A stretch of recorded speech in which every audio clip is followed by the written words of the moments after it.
Hi, welcome to the Aftermath Tales. Ready for a new story? Very well, let's begin. Hi everyone, I'm Marian. Well, I was Marian Templeton Smith, but let's just say that's about to change.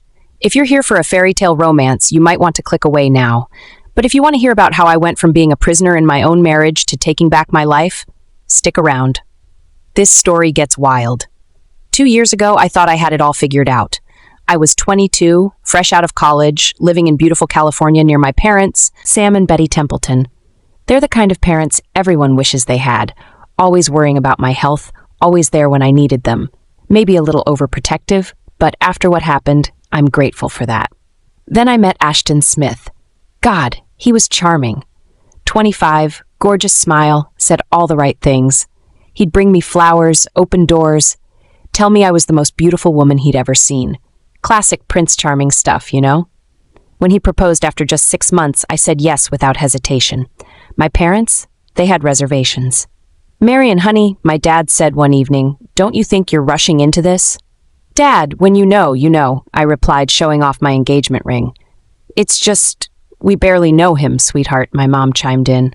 But I was in love, or at least I thought I was. Looking back, I think I was in love with the idea of him, the person he was pretending to be. The wedding was perfect. Small, intimate, everything I dreamed of. My parents even gifted us a house, a beautiful little place in their neighborhood. The deed was in their name, which seemed smart for tax reasons. Ashton seemed grateful. "Thank you so much, Mr. and Mrs. Templeton," Ashton said, shaking my dad's hand. "I promise I'll take good care of your daughter." If only we'd known what his version of taking care actually meant. For the first year and a half, everything seemed perfect. Ashton was attentive, loving, the husband I'd always wanted. We'd have dinner with my parents every Sunday, go on little weekend trips, talk about our future together. I thought we were building something beautiful. But then things started to change. Subtle at first. Little comments about how my parents were too involved in our lives, how we needed more independence. I should have seen the red flags, but love makes you blind to a lot of things. The real nightmare didn't start until he brought up Las Vegas. "Babe, I have amazing news," Ashton announced one evening, bursting through our front door with a huge grin on his face. I looked up from my book, smiling. "What's got you so excited?" "I got a job offer in Las Vegas.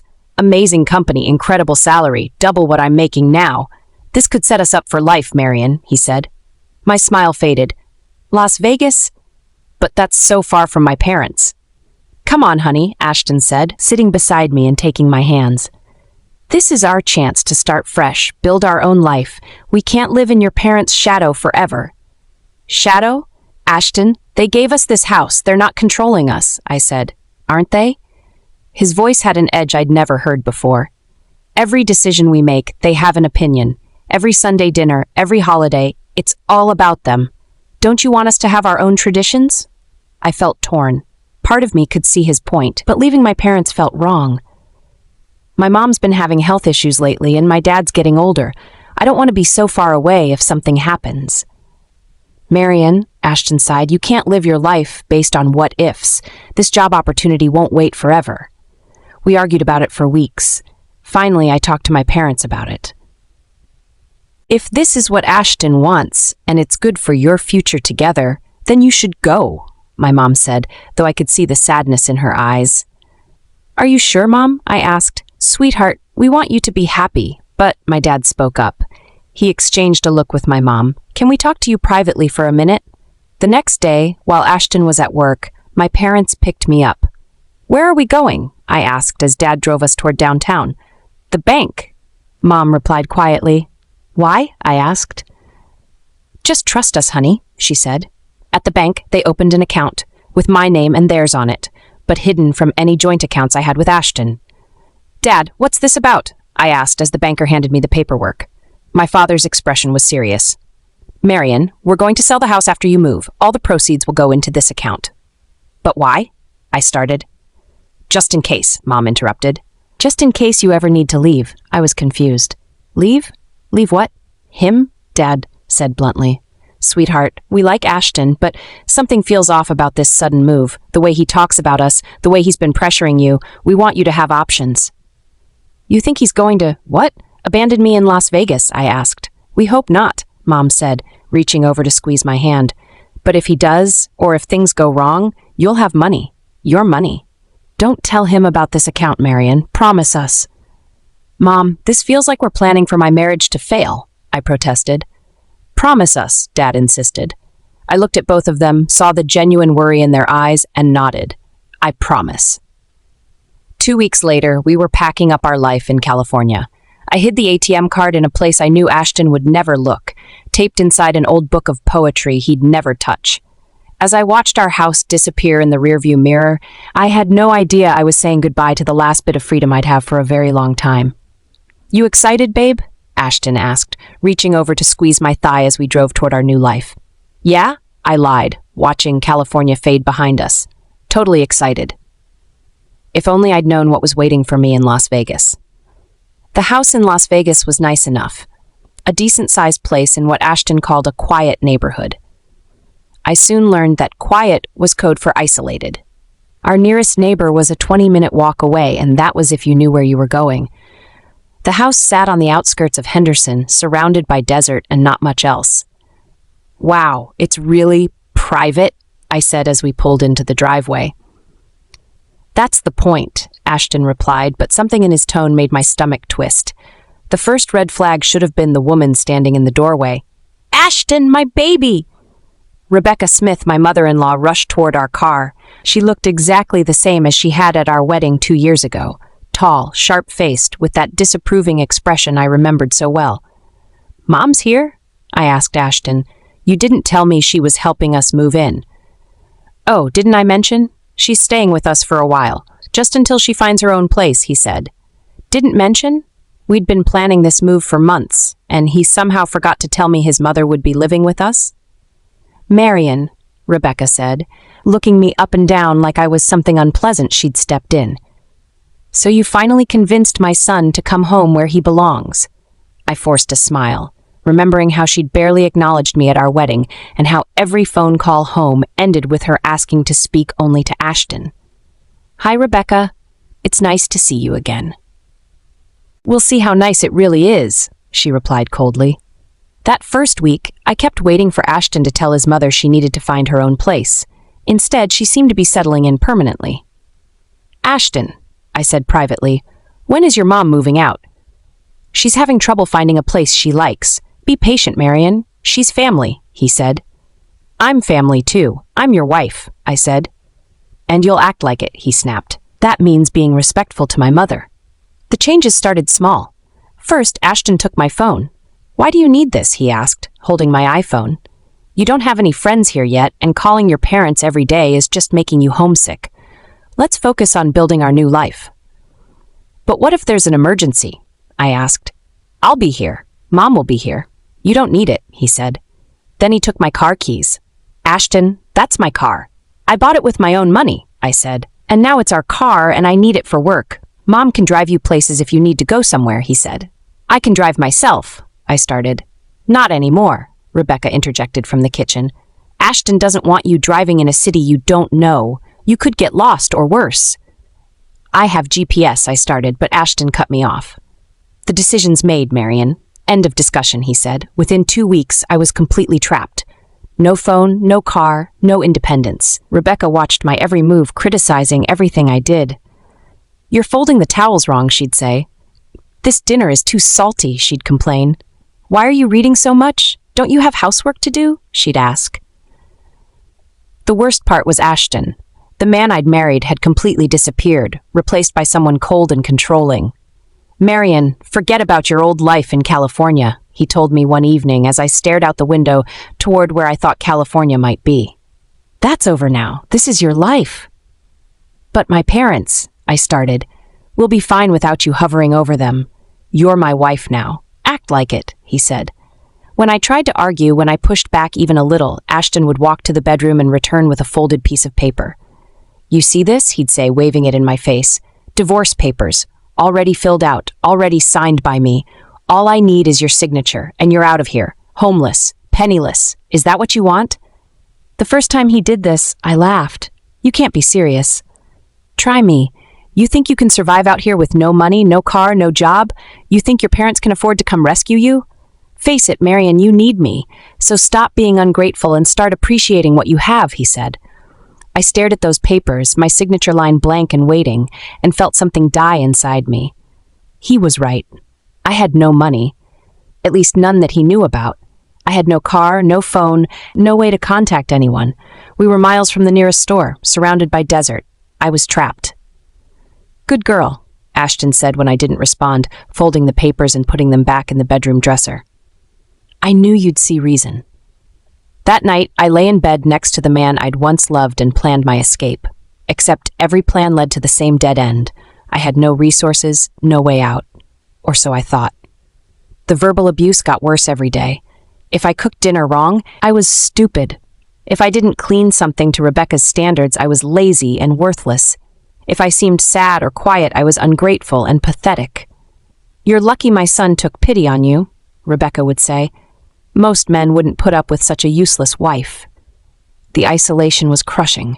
Every day felt exactly the same. Wake up, clean, cook, get criticized, go to bed.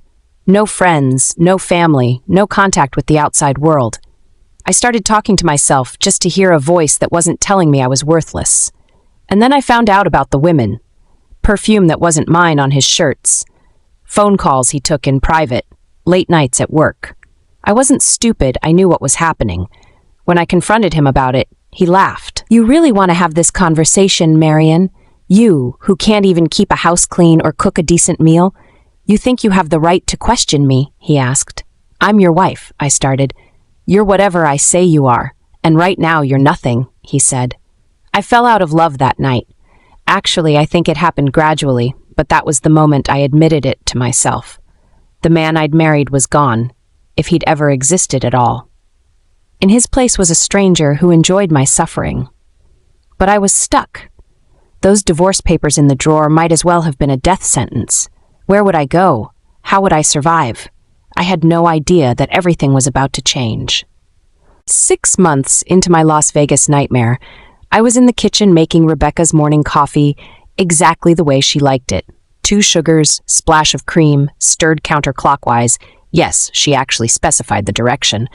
When Ashton walked in from his morning shower, "Oh, by the way," he said casually like he was commenting on the weather, "your parents died." I dropped the coffee mug. It shattered across the kitchen floor. Brown liquid spreading everywhere. "What?" I whispered. "Your parents. Car accident. Happened about a month ago," he said. "A month ago?" My voice came out as a croak. "Ashton, what are you talking about?" "They died, Marian. Your cousin Linda called," I answered. "She told me." "End of story," he said. I felt like the room was spinning. "Why didn't you tell me? Why didn't you let me talk to Linda? Because you would have gotten all emotional and hysterical, just like you're doing now," he replied. "Emotional? Emotional?" I screamed. "My parents are dead, and you kept it from me for a month." Rebecca appeared in the doorway, hands on her hips. "What is all this screaming about?" she asked. "Her parents croaked," Ashton said, stepping over the broken mug. "She's having a meltdown." "Oh, for heaven's sake," Rebecca rolled her eyes. "Marian, stop being so dramatic. People die. It's life." I stared at both of them in complete shock. "I need to call Linda. I need to find out about the funeral. I need to—" "You need to clean up this mess," Ashton interrupted. "And then you need to get over it." "Get over it? My parents are dead," I said. "And what exactly do you think you can do about it now?" "Bring them back to life," he asked. I felt something break inside my chest. "I want to go to California. I need to handle their affairs. Talk to Linda," Ashton laughed.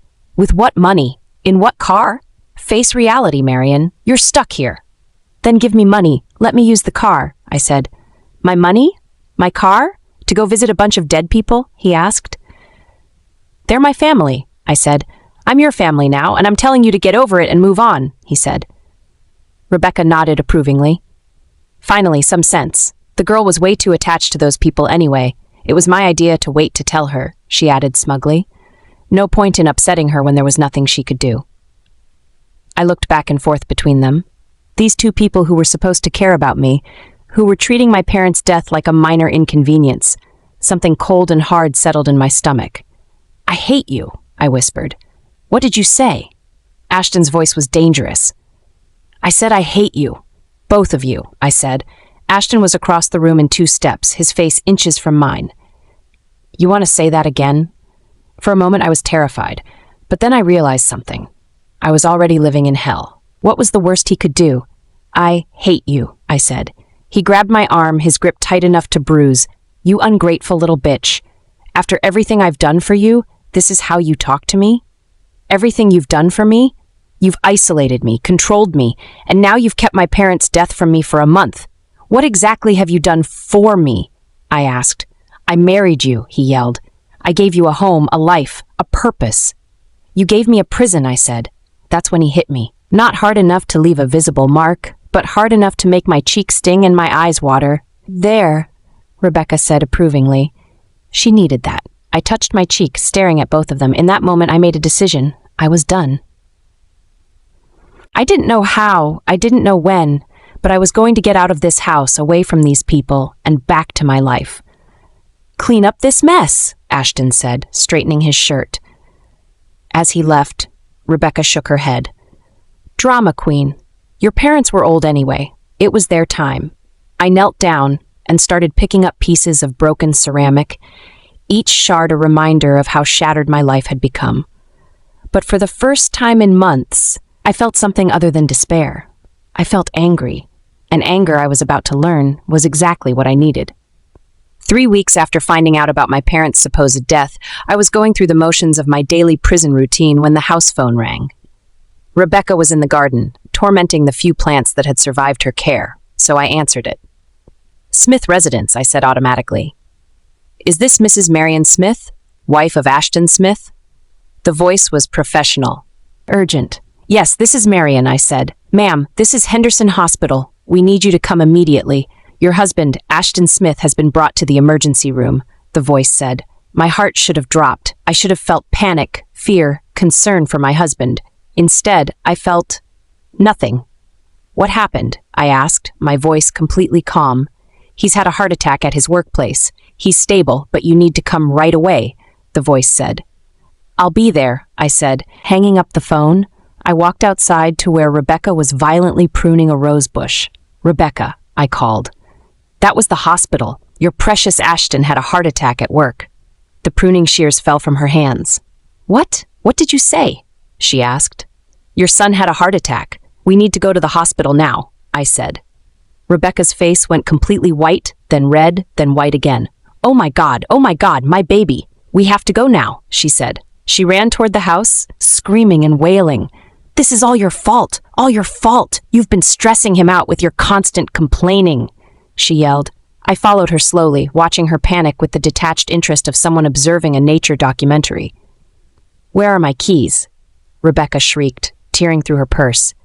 I can't think. She was hyperventilating, her hands shaking so badly she couldn't hold anything steady. Rebecca, I said calmly, you can't drive like this. You'll crash before we get there. But I have to. My baby, she said. I'll drive, I said simply. She stared at me for a moment, then frantically dug through her purse and threw my car keys at me, the keys to the car I'd bought with my own money, the car I wasn't allowed to drive. Fine, but hurry, she said. During the 20-minute drive to Henderson Hospital, Rebecca alternated between sobbing, praying, and blaming me for everything from Ashton's heart attack to global warming. I drove deliberately slowly, taking my time at every turn, stopping completely at every stop sign. Can't you drive faster? Rebecca screeched from the passenger seat. I'm being careful, I replied calmly. Wouldn't want to get in an accident rushing to see him. But really, I was savoring every moment of this drive. For the first time in months, I was behind the wheel. I had control, and I was in no hurry whatsoever to get to that hospital. Are you humming? Rebecca shrieked. My son could be dying and you're humming? I was humming, something cheerful and bright, completely inappropriate for the situation. Sorry, I said, not sorry at all. Nervous habit. Nervous? You don't look nervous. You look happy, she said. I am happy, I thought. For the first time in months, I'm exactly where I want to be, away from that house, with keys in my hand, and you can't do anything about it. Stop humming, Rebecca demanded. But I didn't stop. In fact, I started humming a little louder. "I can't believe you. What kind of wife are you?" she asked. "What kind of wife am I?" "The kind who's been kept prisoner for 6 months," I thought. "The kind whose husband who told her that parents died and waited for a long time to tell her. The kind who's about to take control of her own life." But out loud, I just said, "The kind who's driving you to see your son. You're very welcome." As we pulled into the hospital parking lot, Rebecca was practically hyperventilating. "He has to be okay. He has to be. I can't lose my baby," she said. I turned off the engine and looked at her. Really looked at her. This woman who had spent months making my life miserable, who had supported every cruel thing her son did to me, who had laughed when he hit me. "Don't worry, Rebecca," I said sweetly. "I'm sure he'll be fine. And if he's not?" I shrugged. "Well, these things happen." Her mouth fell open in shock, but before she could respond, I was already out of the car, walking toward the hospital entrance. For the first time in months, I was looking forward to what came next. The emergency room was busy, filled with the usual chaos of a Friday afternoon. Rebecca rushed to the reception desk, her voice shrill with panic. "My son! Ashton Smith! Where is my son?" she demanded. The nurse looked up calmly. "Are you the patient's mother?" she asked. Yes, I'm Rebecca Smith," she said. "I'm sorry, ma'am, but I can only release information to immediate family. Is his wife here?" the nurse asked. Rebecca turned to point at me, her face red with frustration. "She's right there, but I'm his mother." "Ma'am," the nurse interrupted gently, "his wife is his next of kin. She'll need to speak with the doctor first." I stepped forward, enjoying the look of absolute outrage on Rebecca's face. "I'm Marian Smith, Ashton's wife." "Mrs. Smith, if you could come with me, Dr. Patterson will fill you in on your husband's condition," the nurse said. As we walked toward the consultation room, I could hear Rebecca behind us, sputtering with indignation. "But I'm his mother. I should know first. I should." The nurse glanced back. "Ma'am, you're welcome to wait in the family area. Mrs. Smith will share information as she sees fit." As I see fit. Those words felt like music. Dr. Patterson was a kind-looking man in his 40s who led me to a small private room. "Mrs. Smith, your husband had what we call a major cardiac event. The good news is he's stable, but there were some complications," he said. "What kind of complications?" I asked. "He's suffered some paralysis on his left side. His arm and leg have limited mobility. He'll need significant help with daily activities like dressing, bathing, getting around. The good news is his speech wasn't affected and his mind is completely clear," he explained. Completely clear. So he'd be just as awful as before, but now completely dependent on me. "Will he recover?" I asked. "Some function may return with physical therapy, but he'll likely need long-term care assistance. He'll be quite dependent on others for the foreseeable future," Dr. Patterson said. "Dependent? That beautiful word again. Can I see him?" I asked. "Of course, but Mrs. Smith, I should warn you, heart attack patients can sometimes be emotional, confused, even angry as they process what happened. Don't take anything he says personally," he said. If only Dr. Patterson knew that Ashton had been emotional, confused, and angry for months already. "I understand," I said. "Thank you, doctor." When I came back to the waiting area, Rebecca practically pounced on me. "What did he say? Is my baby okay? When can I see him?" she asked. "Your baby is stable," I replied simply. "That's it? That's all you're going to tell me?" she demanded. I looked at her, this woman who had made my life hell, who had stood by while her son abused me, who had never once shown me an ounce of kindness. "For now, yes," I said. "I have a right to know. I'm his mother," she said. "And I'm his wife," I said calmly, which, as the nurse explained, makes me his next of kin. Rebecca's face turned purple. "You little bitch. You think you can keep me from my son?" Several people in the waiting room turned to stare. I smiled sweetly. "Rebecca, you're causing a scene. I'm going to see my husband now." "You can wait here," I said. And for the first time in months, I walked away from Rebecca Smith while she was still talking. It felt incredible. I found Ashton in room 314, looking pale and weak in his hospital bed. His left arm lay motionless at his side, and I could see the outline of his left leg barely moving under the blanket. For a moment, seeing him so vulnerable, I almost felt sorry for him. Then he opened his mouth. "Where the hell have you been?" he snapped, his voice perfectly clear and just as nasty as always. And where's my mom? And just like that, any sympathy I might have felt evaporated completely. Hello to you too, Ashton. Your mother is in the waiting room, I said. Why isn't she here? Why are you here first? He asked. Because I'm your wife and the hospital called me, I said. I don't care what the hospital says, go get my mom, now, he said. He tried to gesture with his left hand, but it barely twitched. The frustration on his face was immediate and ugly. I stared at him. Even paralyzed on one side, hooked up to monitors, completely helpless, he was still trying to order me around. No, I said. What did you say? He asked. I said no. You had a heart attack, Ashton. Look at yourself. Maybe you should focus on that instead of barking orders at me, I said. His face reddened and the heart monitor started beeping faster. Don't you dare talk to me like that. I don't care if I can't move my arm.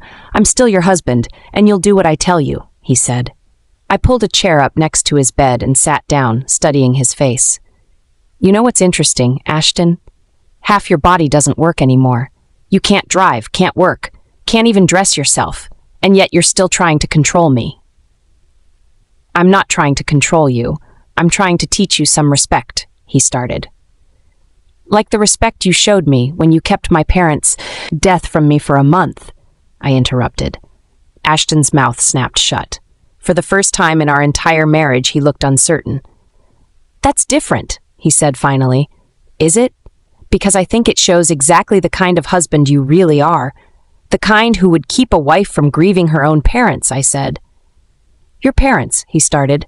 My parents, I interrupted, were everything to me, and now they're gone, and I never got to say goodbye because of you. The heart monitor was beeping steadily faster now. Ashton's face was getting redder. You can't talk to me like this, he said, but his voice had lost its usual commanding tone. Actually, I said, standing up and smoothing my shirt, I can, because for the first time in months you literally can't stop me. I walked toward the door, then paused and turned back. Oh, and Ashton? Your mother is losing her mind in that waiting room. Maybe you should think about how it feels to be kept away from someone you love, I said. As I left room 314, I could hear the heart monitor beeping even faster behind me. For the first time in a very long time, I was smiling. 3 days later, we brought Ashton home. The hospital stay had been a nightmare, not because of his condition, but because of his attitude. The nurses couldn't stand him. Mrs. Smith, one of them had pulled me aside. I've been a nurse for 15 years, and I've never met a more demanding, rude patient. And his mother. She shook her head. Let's just say you have my sympathy. Rebecca had made their lives miserable, questioning every medication, every procedure, demanding special treatment for her baby. She'd snapped at nurses, complained about everything from the room temperature to the food, and generally made herself the most hated visitor on the ward. Now we were home, and if I thought Ashton was bad before his stroke, he was absolutely unbearable now. His frustration at being partially paralyzed had turned him into a complete monster. But it wasn't just his condition that was making me angry. It was everything. Months of isolation, control, verbal abuse, taking my phone, my car, my freedom, and then the cruelest lie of all about my parents. Marian, get in here, he shouted from the bedroom. I need help getting dressed, and you're taking too long. I walked in to find him struggling with his shirt, his left arm completely useless. I've been helping your mother with groceries, I said calmly. I don't care what my mom needs. I need you here. You're my wife, not her servant, he said. I'm not anyone's servant, Ashton, I said. Aren't you? He glared at me with pure hatred. Look at me, Marian. I can't even put on a shirt by myself. You think I wanted this? You think I wanted to be stuck with a useless wife who can't even dress me properly? I started helping him with his shirt, trying to be gentle with his paralyzed arm. He immediately started criticizing. You're pulling too hard. Not that sleeve first. God, are you trying to hurt me on purpose, he said. I'm trying to help you, I said. You're trying to torture me, just like you tortured me into this heart attack with all your whining and complaining, he said. I froze. Excuse me? You heard me. All your crying about your dead parents, all your attitude lately, you stressed me into this condition. This is your fault, he said. Something inside me snapped. All the months of abuse, the isolation, the lies, it all came flooding back. My fault? I said, my voice deadly quiet. You want to talk about fault, Ashton? How about the fact that you took my phone, my car, my freedom? How about the fact that you've spent months verbally abusing me and calling me worthless? How about the fact that you kept my parents' death from me for a month and made me miss any chance to say goodbye? Your parents, he started. Don't you dare, I said. Don't you dare try to justify what you did. You kept me from grieving properly. You kept me from being there when they needed me most. Ashton's face went pale. Marian, you told me they died in a car accident. You said Linda called, but you waited a whole month to tell me. A month! What kind of person does that to someone they supposedly love? I said. You don't understand? He said. I understand perfectly. You're a sick, twisted man who gets off on controlling and hurting people, I said. I stared at him, this man who had systematically destroyed my life, piece by piece. And I'm glad you never got to say goodbye to the person you used to be, I said with a cold smile. Because that man is dead, and what's left is pathetic. The room went completely silent except for the sound of my heartbeat in my ears. Without a word, I turned and walked out of the bedroom. Behind me, Ashton kept talking. Where are you going? I'm not done getting dressed. You can't just leave me like this, Marian, he yelled. But I wasn't listening. First, I went to Rebecca's room. For months, I'd known exactly where my phone was. I'd seen Rebecca tuck it in her dresser drawer. But she was always home, always watching. Today was the first time in months that she'd left the house, and I had the opportunity. I slipped it into my pocket.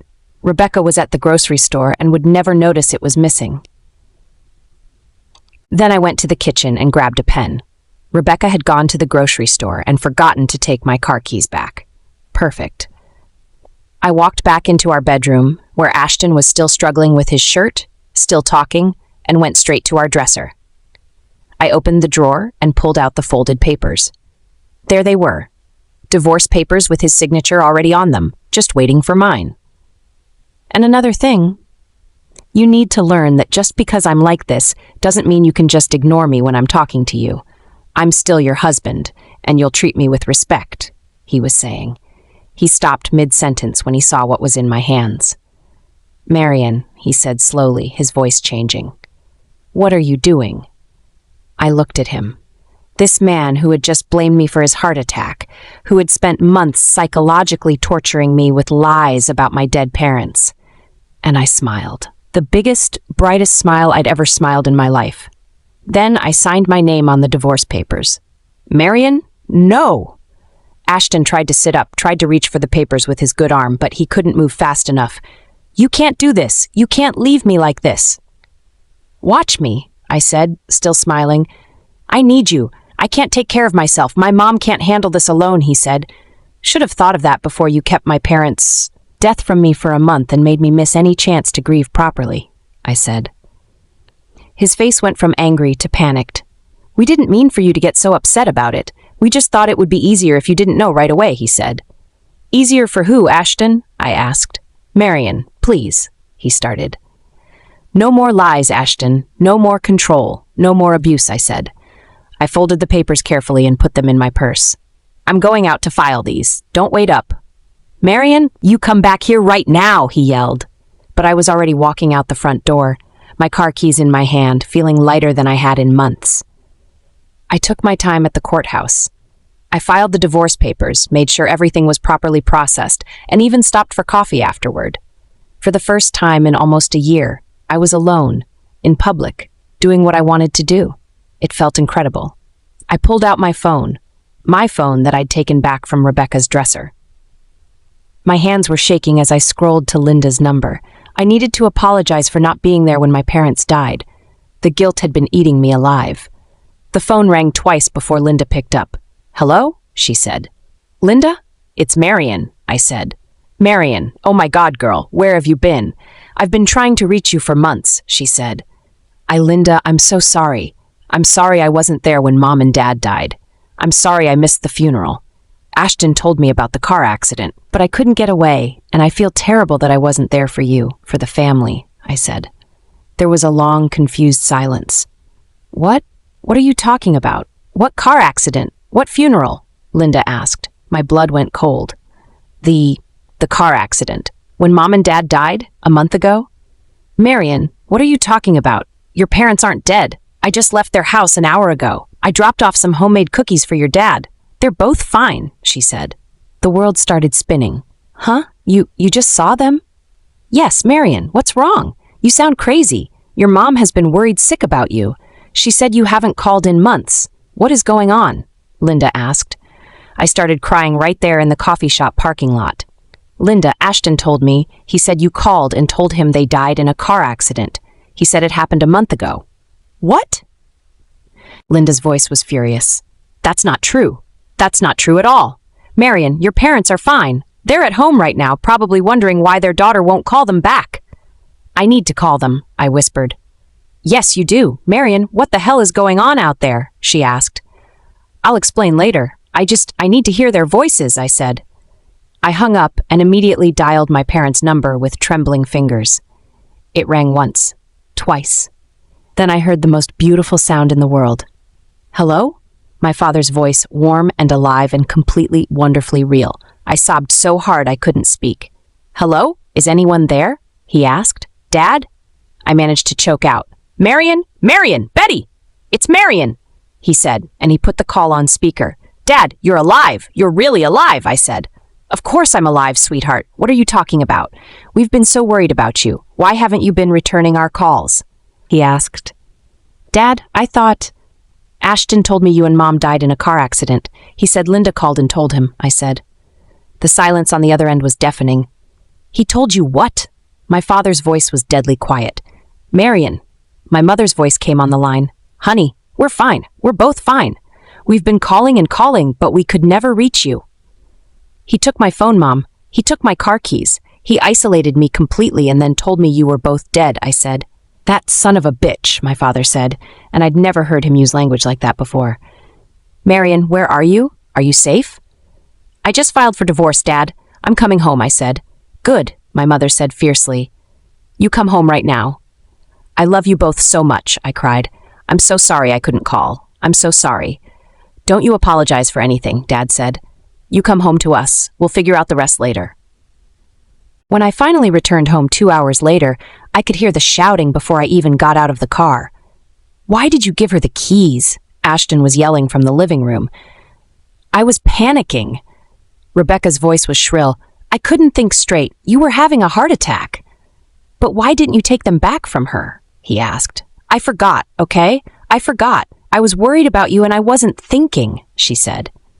I walked through the front door to find Rebecca pacing the living room like a caged animal while Ashton sat on the couch in the same half-dressed state I'd left him in.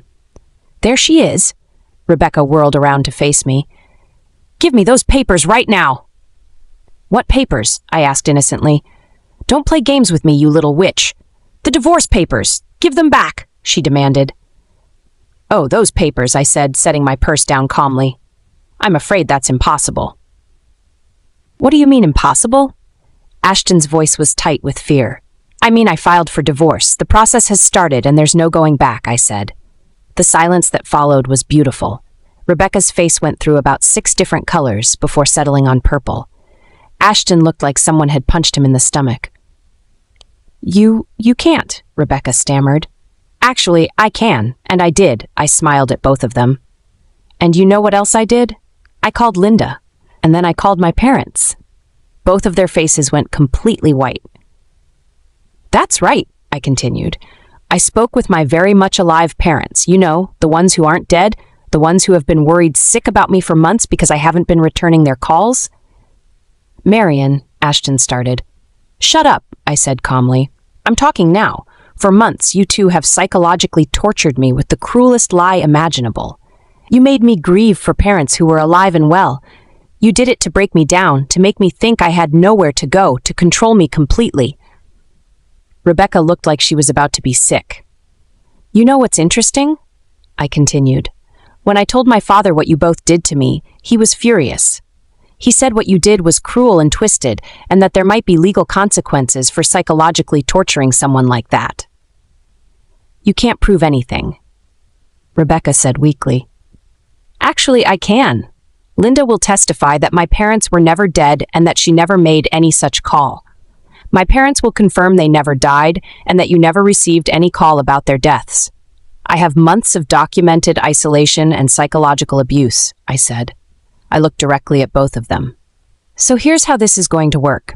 I'm taking my things and leaving. If either of you tries to contact me, harass me during the divorce proceedings, or give me any problems whatsoever, I will sue you both for emotional distress and anything else my lawyer can think of. Try me, I said. I walked over to the kitchen counter where Ashton's medications were lined up. Here's his medicine schedule, I said, handing Rebecca a piece of paper. He needs the white pills twice a day, the blue ones once in the morning, and the red ones only if his chest hurts. Don't mix them up, or you could kill him. Rebecca stared at the paper like it was written in a foreign language. His physical therapy appointments are on Tuesdays and Fridays at 2 p.m. You'll need to drive him since he can't use his left side. Oh, and he needs help bathing, dressing, and getting to the bathroom sometimes. Ha, good luck with that, I said. Marian, please. Ashton's voice was small and desperate. Don't do this, I'm sorry. We didn't mean for it to go this far. I looked at him. This man who had isolated me, controlled me, lied about my parents' death, and then blamed me for his heart attack. You know what, Ashton? I think you meant every cruel thing you ever did to me, and now you get to live with the consequences, I said. I picked up my purse and headed toward the door. Where are you going? Rebecca demanded. To get my things. I'm moving out, I said. You can't leave. You're his wife, she said. Not for much longer, I said, jingling my car keys. By the way, this is my car, the one I bought with my own money. I'll be taking it with me. She'll be back, Ashton called out desperately from the couch. Mom, she'll be back. She doesn't have any money. Where's she gonna go? She'll come crawling back within a week. I stopped at the door and turned around, smiling that same bright smile I'd given him when I signed the papers. You know what's funny, Ashton? You never knew about the bank account my parents opened for me. The one with all the money from selling the house you thought you were so smart manipulating me away from.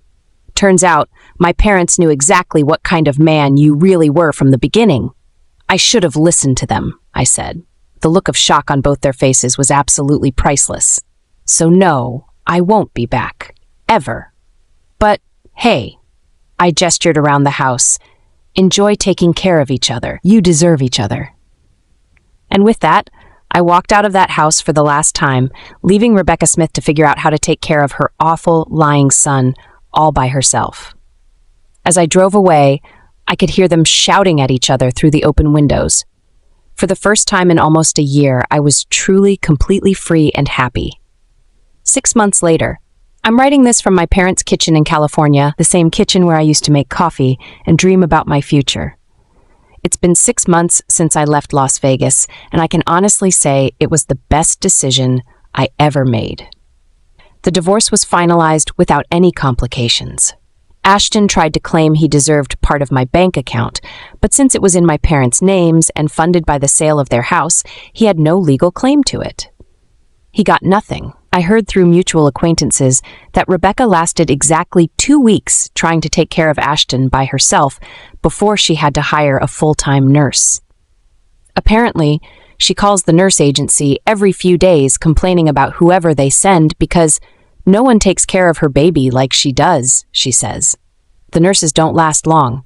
Ashton's recovery has been slow and his attitude hasn't improved. I heard he's been through 6 different physical therapists because he's so unpleasant to work with. Rebecca keeps insisting that if I had stayed, he would have recovered faster. Even now, she can't accept that their behavior is what drove me away. As for me, I'm thriving. I got a job at a local marketing firm, started therapy to work through everything that happened, and I'm slowly rebuilding my life. Dating? No, not yet. I am not ready yet. My parents and I are closer than ever now. They told me they suspected something was wrong when I stopped calling, but they had no way to reach me. The bank account was their insurance policy, their way of making sure I'd always have a way home. We knew from the beginning that boy was trouble, my dad told me. The way he looked at us during the wedding, like we were obstacles to be removed, we just hoped we were wrong. They weren't wrong. They saved my life with their foresight and love. Sometimes people ask me if I feel guilty for leaving Ashton when he was disabled and needed help. The answer is always no. Being disabled doesn't excuse abuse. Being sick doesn't give you the right to lie to your spouse about their parents' death. Ashton and Rebecca made their choices, and I made mine. I chose truth over lies. I chose freedom over control. I chose to honor my parents by refusing to let anyone keep me from them ever again. And I chose to never, ever let anyone have that kind of power over my life again. Looking back, I realized that sometimes the hardest decisions lead to the most beautiful outcomes. I found my strength in the darkest moment of my life, and I learned that I was capable of so much more than I ever imagined. My story isn't just about escaping a bad situation, it's about discovering who I really am when everything else is stripped away. And that person? She's pretty amazing. If you enjoyed this video, hit that like button and drop a comment below. Don't forget to follow for more content just like this. Thanks for watching. Catch you next time.